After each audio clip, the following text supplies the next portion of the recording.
tahan ke tahan. Iya. Satu, coba lihat. Satu aja, satu. Coba lihat berapa garnya. 2. Hah? 2 kan wallpapernya. Cek. Mana? Cek audio dulu. Ya, sip. Mirip anaknya kali. Dek, jagain dulu sampai dia aman. Kekurangannya ramekannya gimana nih Pak? Mana Enyus? Cek dong, cek mic-nya. Tolong cek. Udah aman kan?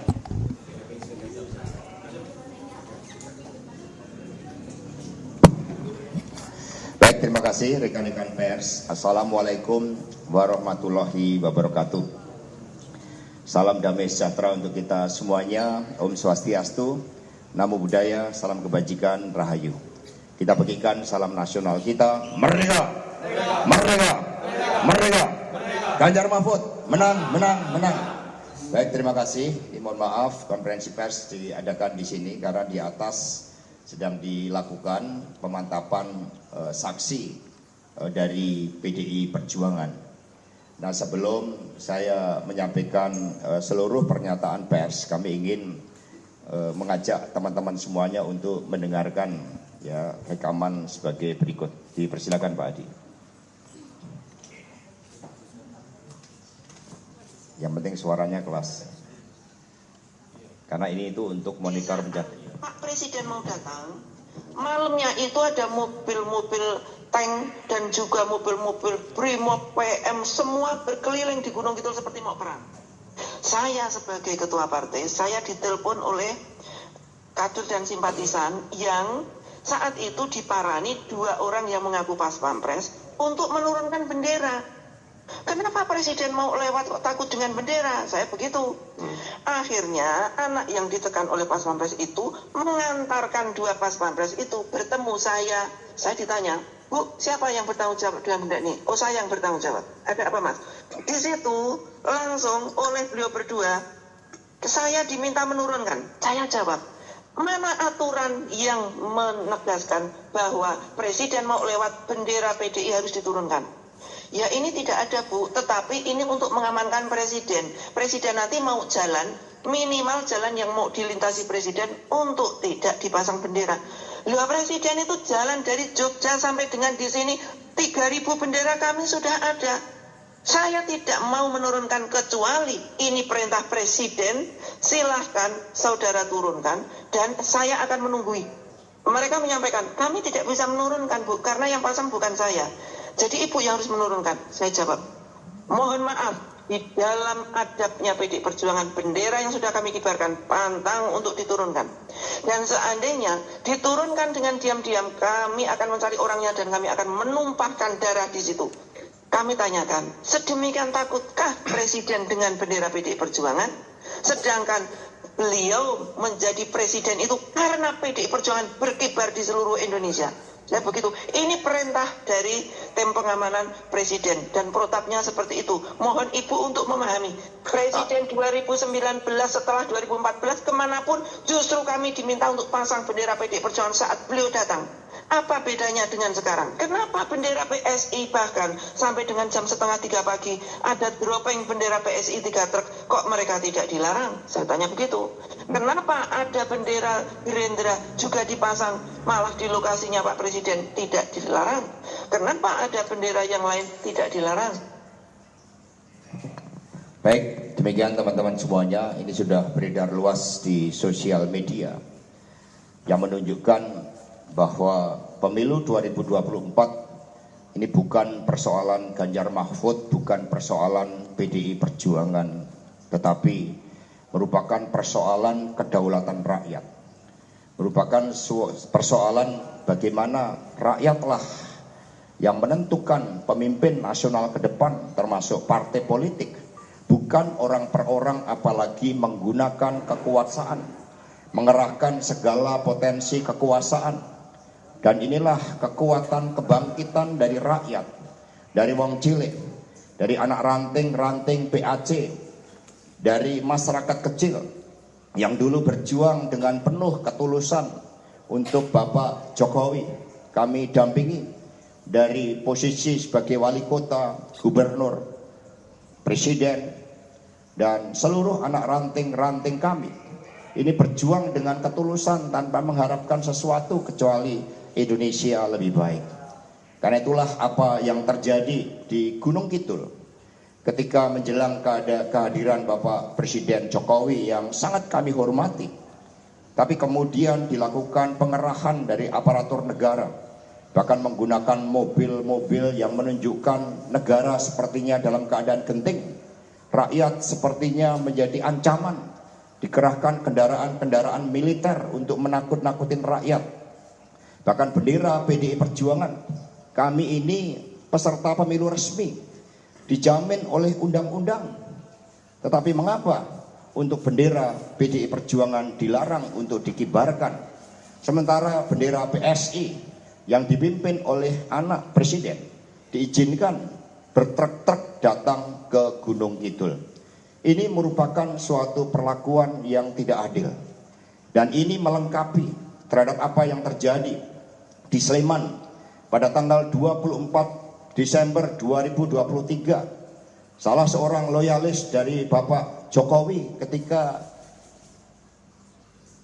menjadi calon presiden 2014 yang namanya Muhandi Mawanto harus merelakan nyawanya dan kemudian dikeroyok oleh orang-orang yang dulu dia dukung. Usianya baru 21 tahun, anaknya masih kecil, dan tidak ada sama sekali ungkapan duka cita dari istana. Padahal yang namanya Bung Andi dulu berjuang mewakili rakyat yang mengharapkan yang terbaik bagi Indonesia kita dengan mendukung Pak Jokowi. Apa yang terjadi di Boyolali, Jawa Tengah 30 Desember ketika saudara Slamet Andono dan Arif Diva Ramadhani menerima persekusi dari aparat TNI yang seharusnya netral, kemudian bertindak keluar di luar jurisdiksi hukumnya, kemudian melakukan tindak kekerasan, tidak ada sikap dari istana.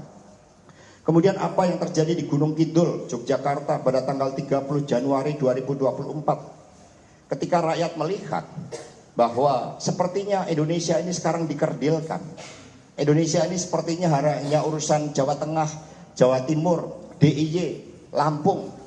Indonesia ini sepertinya hanya urusan elektoral. Padahal Indonesia itu dari Sabang sampai Merauke. Sehingga presiden itu seharusnya bertanggung jawab melindungi seluruh rakyat dan segenap bangsa Indonesia.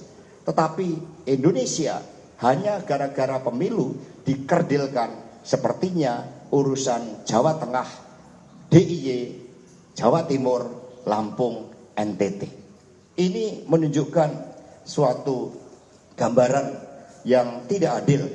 Karena itulah apa yang terjadi di Gunung Kidul 30 Januari 2024 ketika Bung Ade Hermawan mengucapkan selamat datang kepada Bapak Presiden Jokowi, selamat datang. Tetapi kami sudah cerdas, kami memilih Ganjar Mahfud, lalu diperlakukan seperti itu, sepertinya dianggap rakyat dianggap sebagai suatu ancaman, maka kami menyatakan keberatan. Sehingga pemilu ini sudah menyangkut masalah martabat dan kehormatan dari PDI Perjuangan dan rakyat Indonesia.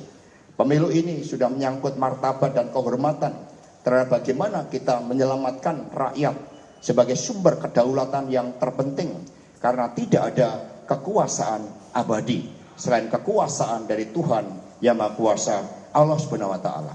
Karena itulah dengan melihat berbagai hal tersebut, ketika Prof. Mahfud MD juga melihat upaya untuk membangun keteladanan dengan tidak menggunakan fasilitas negara, upaya untuk menggunakan kampanye yang jurdil, kampanye yang taat hukum, kampanye yang tidak ada intimidasi, kampanye yang percaya pada kekuatan rakyat, kampanye yang tidak mengerahkan oknum-oknum dari aparatur negara. Maka Prof. Mahfud dalam upaya membangun keteladanan ternyata pada akhirnya dihadapkan oleh suatu peristiwa penting ketika pada tanggal 24 Januari 2024 di hadapan jajaran TNI, Bapak Presiden Jokowi menyatakan bahwa sebagai pejabat publik, sebagai tokoh politik itu boleh berpihak, boleh ikut berkampanye. Inilah yang kemudian membawa demokrasi Indonesia dalam titik yang sangat kritis, yang mendorong para guru bangsa untuk turun gunung, yang mendorong kelompok-kelompok pro-demokrasi. Bahkan Universitas Gadjah Mada pun telah menyampaikan sikapnya di tempat yang sangat keramat, yang sangat penting menjadi simbol dari Gadjah Mada, yaitu Balai Rum. Ini kami yakini akan diikuti oleh perguruan tinggi yang lainnya. Ini bukan demi kemenangan kami, tetapi kemenangan rakyat, agar rakyat juara. Ini demi demokrasi yang berasal dari rakyat, oleh rakyat, dan untuk rakyat. Karena itulah sebagai pihak anak ranting PAC yang selama ini telah berjuang bagi masa depan bangsa dan negara, kami mengharapkan, kami mohon agar Presiden Jokowi dapat menunjukkan keteladanannya, setidaknya terhadap apa yang dialami oleh korban-korban tindak kekerasan tadi. Bapak Jokowi berkenan untuk menyampaikan sikapnya, agar aparatur negara tidak boleh bersikap seperti itu terhadap rakyat. Mau mendukung Pak Prabowo Gibran, monggo, tetapi jangan gunakan cara-cara yang bertentangan dengan nilai-nilai demokrasi itu sendiri. Karena kami masih mengharapkan bahwa Indonesia ini negeri spiritual. Indonesia ini negeri yang meneladani ajaran kebenaran, kebaikan dari tuntunan agama dan tradisi yang hidup kita sebagai bangsa Timur yang menjunjung tinggi hati nurani. Inilah yang kami harapkan untuk dapat digelurakan dengan sebaik-baiknya. Rekan-rekan pers, mundurnya Prof. Mahfud juga sebagai bagian ketika fungsi-fungsi Polhukam sudah langsung ya diambil alih oleh Bapak Jokowi. Sehingga tentu saja kami mengharapkan ketika rakyat sudah menyampaikan sikap seperti itu, ada perubahan dan masih ada waktu bagi 13 hari ke depan untuk kita semua melakukan perubahan-perubahan dan mengedepankan kampanye yang menggembirakan, kampanye yang mendidik rakyat, kampanye yang menyelesaikan masalah pokok rakyat, kampanye yang membangun desain bagi masa depan bagi anak-anak kita, bagi Gen Z, generasi milenial, bagi seluruh anak-anak muda untuk ikut berkarya bagi masa depan Republik kita. Maka mari kita berlomba-lomba memberikan contoh yang baik. Jangan sampai kampanye ada intimidasi, apalagi ada upaya-upaya untuk menurunkan bendera. Bukan hanya bendera PDI Perjuangan, bendera Golkar, Gerindra, bendera Nasdem, bendera PKS, P3, PKB, Hanura, Perindo, bendera Partai Gelora. Semuanya tidak boleh ada satupun dari aparatur negara yang meminta bendera-bendera tersebut diturunkan karena kami adalah peserta resmi pemilu 2024 ini. Sekali lagi, ini sudah menjadi masalah martabat dan kehormatan kita sebagai bangsa yang menjunjung tinggi nilai-nilai kedaulatan rakyat. Jangan biarkan karena absennya hukum yang berkeadilan, kemudian rakyat bergerak. Kita tidak menginginkan ini. Himbauan perguruan tinggi terhadap suara moral, suara demokrasi harus didengarkan dengan sebaik-baiknya. Gerakan mahasiswa harus didengarkan sebagai suatu kritik di dalam negeri demokrasi. Gerakan dari para jurnalis, karena kami melihat suatu realitas lain. Saya punya bukti-buktinya di sini. Bagaimana para kepala daerah dari PDI mencoba diintimidasi. Caranya bagaimana? Ada orang yang diminta untuk menggunakan mekanisme DUMAS, pengaduan masyarakat. Lalu dengan DUMAS ini dipakai sebagai alat pressure bagi kepala daerah kami untuk tidak bergerak. Silahkan memenangkan PDI, tapi jangan dukung Ganjar Mahfud, dukung 02. Ini secara masif dilakukan oleh oknum-oknum aparatur dari Polri. Kami baru saja mengadakan rapat konsolidasi secara nasional. Ada beberapa kepala daerah yang melaporkan modus-modus itu. Di Jawa Timur kami menemukan jurnalis yang kemudian diteror gara-gara dia memvideokan kampanye pasangan nomor 2 Prabowo Gibran yang sepi. Ketika kampanye Prabowo Gibran sepi, sementara fasilitas itu begitu hebat di dalam kampanye itu, jangan salahkan jurnalis. Tetapi itu cermin suara rakyat. Dengan demikian kampanye Pak Prabowo Gibran yang sepi bukanlah karena kami, tetapi itu karena rakyat yang menjawab dengan tuntutan nurani. Sementara pasangan yang lain menunjukkan rakyat berbondong-bondong karena tahu bahwa inilah kekuatan sejati dari demokrasi, bukan dengan rejim yang sangat-sangat kemudian mengedepankan berbagai hal dengan segala cara. Maka di dalam rapat tadi mulai yang menyayangkan bahwa benih-benih otoritarianisme, benih-benih yang selama ini melekat dengan Pak Prabowo, emosional dan sebagainya, ternyata justru semakin menular. Nah, untuk itu pada kesempatan ini kami menghimbau, mari kita wujudkan kampanye yang damai, yang bergembira, yang mendidik, mencerdaskan rakyat, yang berkeadaban, karena ini masalah masa depan bangsa dan negara. Demikian yang dapat kami sampaikan, kurang lebihnya mohon maaf dan terima kasih. Ada pertanyaan?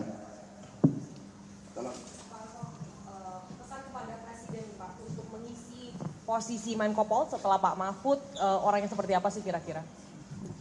Ya, yang punya integritas seperti Prof. Mahfud siapa lagi? Karena ini bukan pada persoalan orang, ini sudah pada persoalan sistem. Bahkan kami mendapat kabar bahwa berbagai upaya-upaya pemberantasan korupsi terkait dengan kasus yang terakhir tentang menangnya di pra-peradilan dari Wamen, ya mantan Wamen Hukum dan HAM, itu disinyalir itu terkait dengan lobby-lobby yang dilakukan di Mahkamah Konstitusi untuk manipulasi hukum di Mahkamah Konstitusi. Sehingga kemunduran Prof. Mahfud itu adalah seruan moral agar 13 hari ke depan itu betul-betul dapat ditegakkan etika, norma, dan peranatan politik yang baik. Silakan.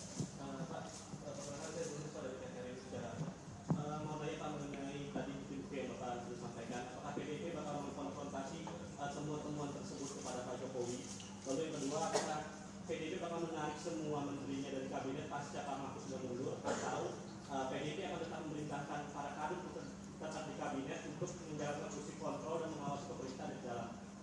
Kami menunggu respon dari Bapak Presiden terkait dengan upaya-upaya menurunkan bendera peserta pemilu. Karena ini tidak terjadi kali ini. Sebelum-sebelumnya sudah sering terjadi, hanya kami menempuh jalan kesabaran. Tetapi ketika ini sudah berkaitan dengan struktur kami di tingkat yang paling bawah, mereka sudah mengatakan untuk membela bendera PD Perjuangan yang sudah dikibarkan akan dengan penuh militansi menjaga bendera itu karena itu simbol kedaulatan partai. Ya kami menunggu tanggapan terlebih dahulu. Kami menunggu tanggapan terhadap rakyat yang telah menjadi korban akibat tindak kekerasan yang tidak perlu, akibat Bapak Jokowi yang berpihak.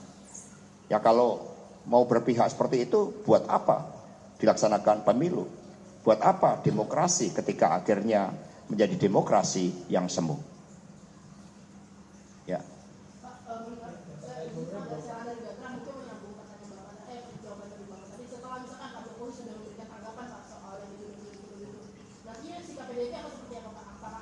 Ya kita tunggu tanggapannya dulu, kan tanggapannya belum. Kan tapi bayangkan ya, ada tadi misalnya Bung Andi almarhum 21 tahun, anaknya masih kecil. Dulu dia menjadi dehatnya Pak Jokowi, lalu meninggal dikeroyok oleh pendukung orang-orang yang dulu dia dukung. Ini kan, ini masa kampanye. Masa kampanye seharusnya otoritas tertinggi itu memberikan suatu keteladanan. Ya kami paham bahwa namanya anak itu memang sesuatu ada emotional bonding. Tapi bukankah komitmen terhadap bangsa dan negara itu jauh lebih besar daripada lainnya? Bukanlah itu suatu sumpah yang harus ditunjukkan oleh Bapak Jokowi. Sehingga kami menunggu respon terhadap penurunan bendera dari PDI. Namanya ada, yang memerintahkan penurunan itu ada, bukti-bukti mobil yang sepertinya suasana mau perang itu ada, semuanya ada. Sehingga kami tunggu untuk sikap dari beliau.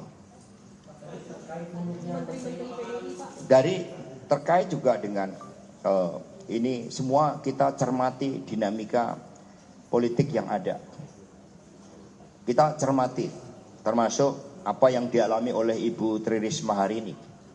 Karena Bu Risma ini sejak menjadi wali kota sosok pemimpin yang jujur, beliau melindungi datanya, data orang miskin. Kalau membagi bansos ini data orang miskin, membagi raskin ini data orang miskin. Orang miskin bukan hanya di Jawa Tengah, Jogja, Jatim, Lampung, tetapi ada seluruh Indonesia. Ketika data-data itu tidak dipakai untuk membagi beras miskin, dan beras hanya dipakai untuk kepentingan elektoral, bahkan yang begitu menyedihkan adalah pernyataan dari Bapak Akbar Faisal, bagaimana total dana untuk bansos itu jauh melampaui anggaran untuk COVID. Ini kan sesuatu yang sangat disayangkan, ya, itu sangat-sangat disayangkan. Jadi terus terang, ya, bagi kami PD Perjuangan tentu saja kepentingan bangsa di atas segalanya. Apapun stabilitas politik itu sangat penting di tengah-tengah pertarungan geopolitik saat ini, di tengah-tengah ancaman krisis ekonomi karena persoalan geopolitik yang belum selesai. Ini yang kemudian kami melakukan kalkulasi secara matang. Mundur itu gampang, tapi pertimbangan yang mendalam. Seperti Prof. Mahfud MD itu pertimbangan sangat mendalam. Bahkan beliau juga memohon petunjuk dari Tuhan Yang Maha Kuasa, Allah Subhanahu wa Ta'ala, dan akhirnya itulah sikapnya. Maka kami mencermati masih ada kesempatan 13 hari ke depan untuk melakukan ya suatu koreksi di dalam penyelenggaraan pemilu, di mana otoritas tertinggi di dalam sistem pemerintahan ini seharusnya betul-betul netral dan memastikan suara rakyat adalah suara Tuhan. Ya. Terkait dengan gugatan Almas yang dilayangkan kepada Mas Gibran, gugatan manifestasi itu, Almas menilai Mas Gibran ini tidak berterima kasih gitu kepada Almas. Tanggapan PDIP seperti apa? Saya belum pelajari kasus itu, tetapi di dalam politik aksi reaksi itu begitu cepat. Ketika seseorang berproses menjadi pemimpin dengan tidak melalui suatu cara-cara kontestasi, maka ini menimbulkan suatu reaksi. Sehingga apa yang terjadi merupakan bagian dari reaksi itu. Ya, next. Ya, Mbak. Pakai ini. Mic-nya. Saya Alma dari Merdeka.com. Izin Mas, ini kan mundurnya Pak Mahfud dari kabinet Pak Jokowi ini mendapat respon positif dari berbagai pihak, dari pengamat, bahkan meminta untuk supaya kandidat lain yang ada di kabinet yang ikut pilpres ini untuk mundur. Nah, kalau misalkan dari pandangan Mas Hasto gini, ketika pada mundur gitu kabinet yang ada di Presiden Jokowi ini akan seperti apa sih dampaknya gitu Mas di kabinet Pak Jokowi? Makasih. Kita punya pengalaman ketika terjadi pergerakan mahasiswa, aparatur ABRI saat itu tidak netral, digunakan kekuasaan. Mundurnya menteri-menteri menciptakan suatu krisis politik yang akhirnya mendorong Pak Harto untuk mundur. Dan kemudian juga membuka ruang adanya pihak-pihak lain untuk ikut memancing di air keruh. Tentu saja kepentingan bangsa dan negara inilah yang kami cermati secara mendalam, secara jernih, sehingga keputusan diambil dengan bijak. Keputusan diambil dengan suatu niat baik, dan itulah yang telah dilakukan oleh Prof. Mahfud MD. Semoga keteladanan integritas dari Prof. Mahfud MD ini dapat menular, ya, termasuk ke Pak Prabowo. Sehingga ya meskipun di sana anggarannya besar sekali, jadi rasanya kalau mundur dengan anggaran besar itu sayang di situ. Tetapi ini merupakan suatu sikap yang gentleman. Meskipun bagi PD Perjuangan ketika kami menyuarakan kebenaran, begitu banyak tekanan-tekanan hukum. Misalnya hari ini nggak ada hujan, nggak ada angin, ya tiba-tiba salah satu kader kami ada yang diundang karena di dalam sidang di DPR dia memberikan tekanan kepada masalah pentingnya perlindungan terhadap TKI, pentingnya sistem database terhadap TKI. Ya tiba-tiba ada panggilan. Jadi hukum telah digunakan sebagai bagian dari alat untuk melakukan penekanan. Mas, saya Rian dari Kompas.com, Mas. Ini mungkin melanjutkan tadi yang Mas barusan ngomong itu, bisa di PPN siapa sih Mas itu kader yang PDIP yang dipanggil oleh siapa gitu. Terus pertanyaan yang kedua, ini kan masih kaitannya dengan Pak Jokowi. Kemarin kan Mas Ganjar juga di Pontianak menyebut tetap akan menempatkan Pak Jokowi di posisi yang terhormat ketika misalnya Mas Ganjar dan Prof Mahfud itu terpilih menjadi presiden dan wakil presiden. Nah ini menurut PDIP sendiri, apakah melihat situasi dinamika politik terkini masih layakkah Pak Jokowi ditempatkan di posisi yang terhormat ketika Mas Ganjar dan Prof Mahfud itu terpilih menjadi presiden dan wakil presiden? Itu saja Mas, terima kasih. Baik terhormat dan tidaknya itu adalah cermin kepribadian seseorang. Terhormat dan tidaknya seorang pemimpin bukan karena jabatan, tetapi karena suatu aura kebaikan, suatu keberpihakan, dedikasi bagi bangsa dan negara. Itulah tempat suatu kehormatan itu. Seorang pemimpin dituntut untuk membuat legacy bagi rakyat yang dipimpinnya, bukan bagi keluarga. Itulah kehormatan seorang pemimpin. Nah, hari ini ada proses upaya juga kriminalisasi hukum. Itu terjadi bukan hanya kepada pasangan Ganjar Mahfud, tetapi juga pada pasangan Amin, yaitu Mbak Ripka Ciptaning. Ya, kemarin melaporkan kepada kami bahwa beliau diundang di KPK sebagai saksi karena Mbak Ning ini dalam rapat sering mempertanyakan terhadap pengadaan sistem proteksi TKI. Nah, tugas anggota DPR itu dia memiliki suatu fungsi representasi untuk memperjuangkan kepentingan rakyat. Mbak Ripka Ciptaning selalu berjuang bagaimana kita memproteksi warga negara kita yang bekerja di luar dan sering diperlakukan tidak adil. Ini merupakan hak dari anggota DPR RI yang melekat. Maka DPR dalam memperjuangkan kepentingan rakyat dilindungi oleh undang-undang. Nah, tetapi sebelumnya karena Mbak Ning ini mengkritik sangat keras terhadap pasangan 02, tiba-tiba muncul panggilan seperti itu. Tiada hujan, tiada angin. Ketika Pak Caimin di dalam debat itu berdebat dengan Mas Gibran, itu kan debat yang biasa.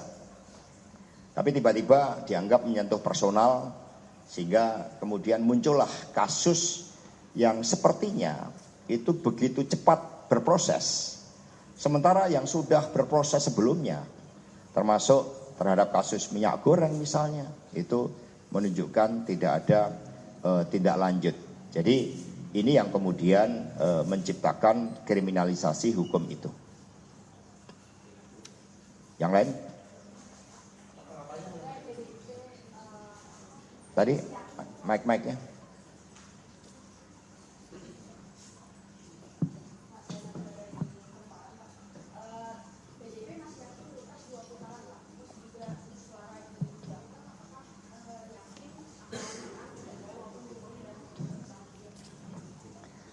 Ya akhirnya politik itu aksi reaksi. Ketika Pak Jokowi hanya di Jawa Tengah, berkantor di Jawa Tengah, di Jogja, Jawa Timur, Lampung. Lalu rakyat melihat Indonesia ini luas. Rakyat miskin itu tersebar. Nah ini kan suatu reaksi dari rakyat. Karena itulah dengan apa yang terjadi, kami ada beberapa instrumen. Yang pertama adalah kampanye Pak Prabowo Gibran sepi, meskipun begitu banyak fasilitas yang melingkupi. Artinya rakyat bereaksi. Yang kedua, sentimen negatif yang muncul ketika Pak Jokowi yang seharusnya berdiri di atas semua kepentingan rakyat, tapi kemudian menyatakan berpihak, muncul gerakan unfollow. Kemudian yang ketiga adalah gerakan para guru bangsa yang mengingatkan bahwa pemilu ini persoalan masa depan bangsa, merupakan kedaulatan rakyat. Dan kemudian militansi yang muncul ketika bendera PD Perjuangan kemudian dilarang untuk berkibar dengan cara-cara yang seperti itu. Sementara bendera PSI diizinkan bertrek-trek datang. Nah inilah yang justru meyakini kami, ditambah dengan terlibatnya para seniman, artis-artis ternama, ya seperti Slank dengan lagu Salam Metal. Salam Metal ini sangat ceria, ini kerakyatan sekali, ini menggambarkan kepemimpinan Pak Ganjar Mahfud, didukung oleh seniman-seniman di seluruh Indonesia. Kemudian Butet pun juga berani untuk mulai menyatakan sikapnya. Ada Mas Gunawan Muhammad, ada Ibu Sinta, kemudian begitu banyak tokoh-tokoh seperti Gusmus yang menyuarakan kebenaran.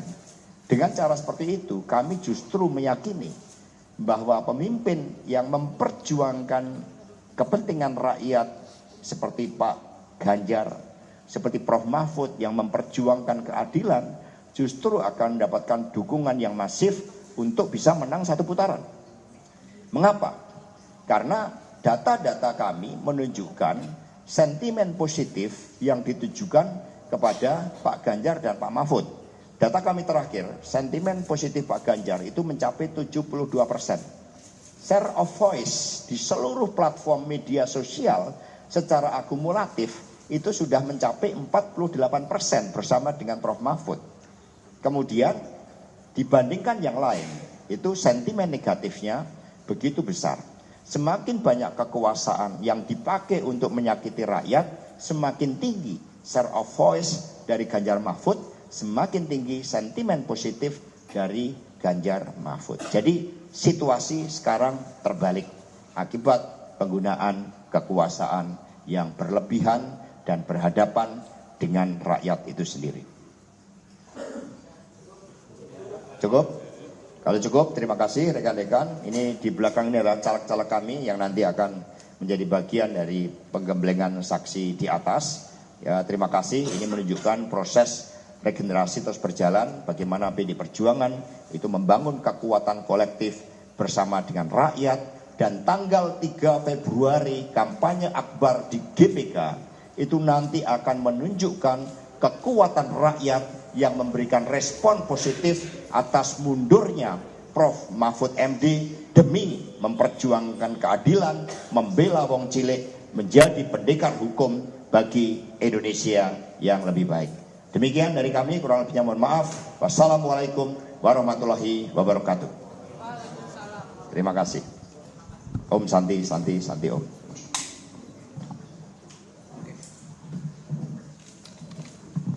Silakan Pak So.